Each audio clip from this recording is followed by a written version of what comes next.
So yan yung ating simpleng kulungan. So kung napapansin niyo, meron na siyang plain set.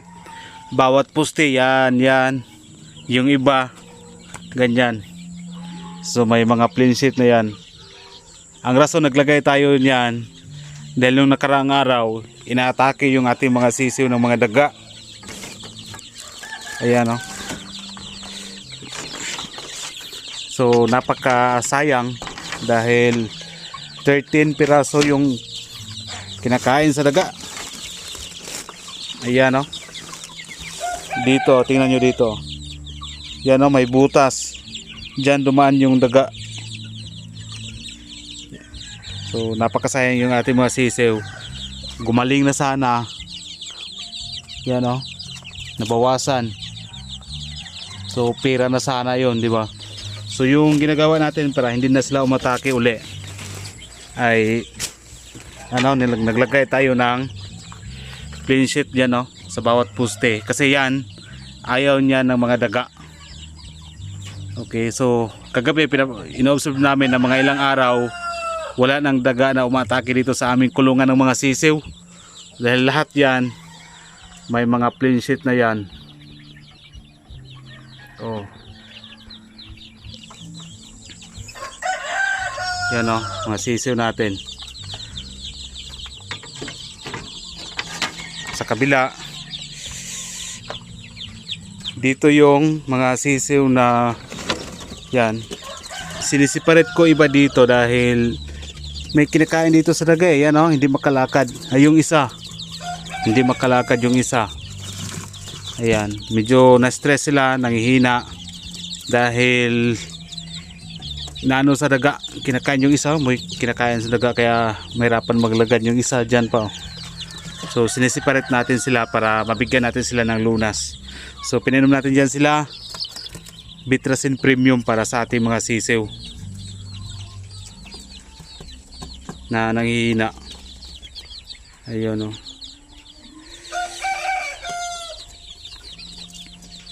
Yan o, nanghihina sila. Yung isa, yun ang kinakain sa daga. Buti nilang naka-survive. So sa inyong kulungan ng mga sisiw, kung para maiwasan yung daga, pinakasimpleng tips, mas maganda tularan nyo itong sa akin, yung paglagay ng mga plain sheet sa mga poste kung ganyan. Kasi simula nung kagabi wala nang daga na umatake sa ating mga sisiw. Yan o.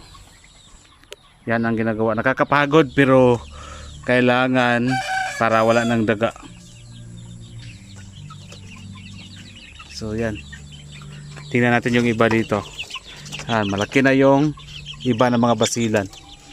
Yan o. Hindi natin to ibibinta.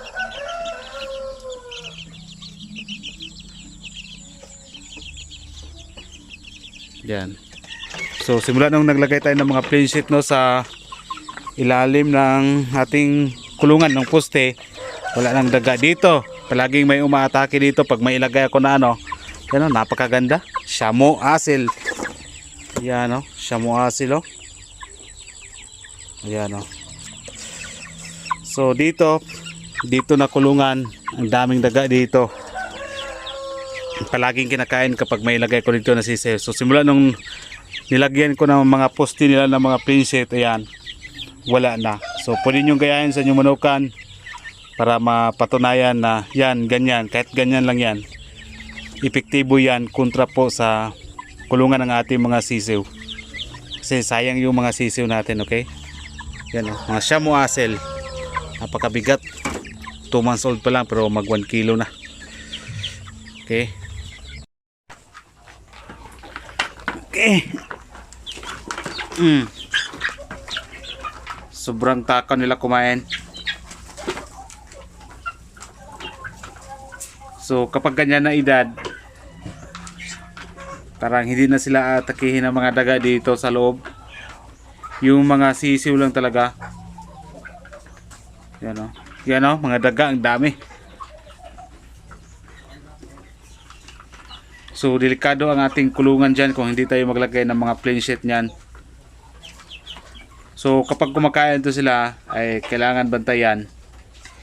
Tapos nilang kumain paggabi, kinukuha natin yung mga tubig, yung pakainan nila para hindi umihi dyan yung mga daga, kung saan yan yung rason na mamamatay yung ating mga alaga.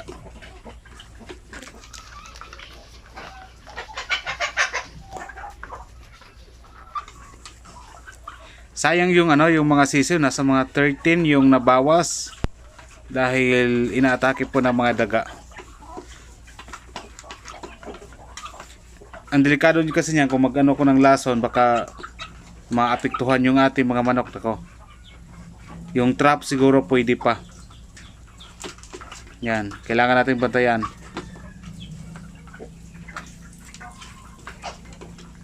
So simula kagabi, ina-observe namin sa aming kulungan ng mga sisiw na yung kulungan namin kasi yung nagsisilbi na brooder sa mga bagong hatch, mga bagong pisa, doon kasi namin nilalagay.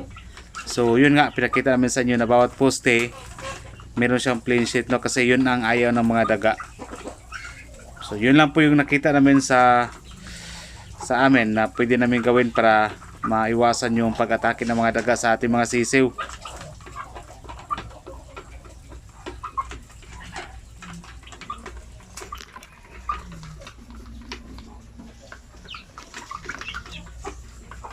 Yan, mga ilang araw pakawalan na natin yan, kasi kung kasi yung mga balahibo nila yan, tinutuka na nila.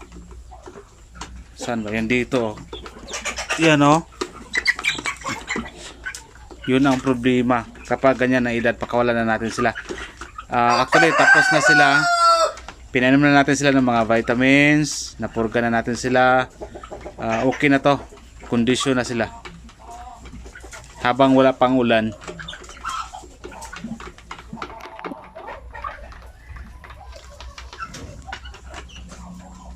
So yung ginagamit natin na vitamins sa kanila, kasi napurga natin sila nung nakaraan, Electrogen D+ yan yung ginagamit natin sa kanila.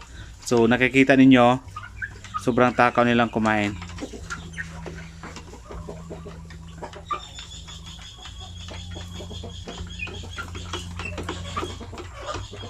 Hindi maiwasan natin yung daga. Ito nasa 15 lahat, pero 7 lang yung iwan ko dyan. Yung iba pwede na natin ibenta as per kilo.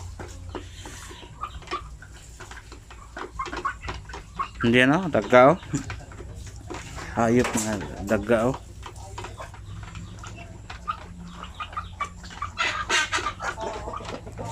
So yan, ganyan, kung meron kayong mga kulungan ng mga sisi, problema nyo ay daga at ayaw nyong magano sa daga, kailangan maglagay kayo ng plain sheet sa bawat poste ng inyong kulungan para hindi yung daga maka-atake sa inyong mga sisiw. Sayang yung 13 na sisiw na basilan, inaatake ng daga, napakalaking sayang. Kaya yun ang ginagawa namin, naglagay kami ng plain sheet sa bawat poste ng aming kulungan para sa mga sisiw.